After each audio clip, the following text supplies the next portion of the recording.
Hello বন্ধুরা, আমি তোমাদের আজ নোটে শাকের রেসিপি দেখাবো। খুব সুন্দর, দেখুন রেসিপিটি।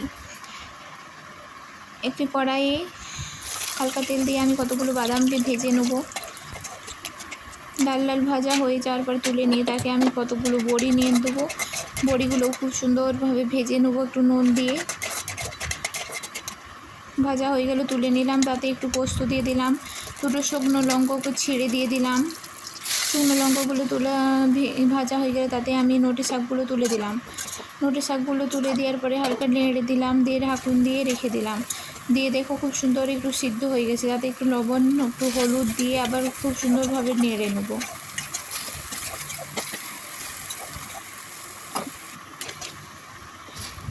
দেখুন নুন দেওয়ার পরে খুব একটু জল বেরিয়েছে, সেই জলটাকে আবার একটু সিদ্ধ হতে দিয়ে দিলাম। দিয়ে আমি বাদাম আর বড়িগুলোকে খুব ভালোভাবে ছিঁচে নিলাম। খুব গুঁড়ো করব না, যেমন একটু গোটা গোটা থাকে, তারপর আমি ওই শাকের মধ্যে দিয়ে দিলাম। দিয়ে আবার নেড়ে নিলাম খুব সুন্দরভাবে। দেখো হয়ে গেছে আমাদের রেসিপিটা তৈরি। এবারে প্লেটে সার্ভ করে নিন গরম গরম ভাতের সাথে। ধন্যবাদ।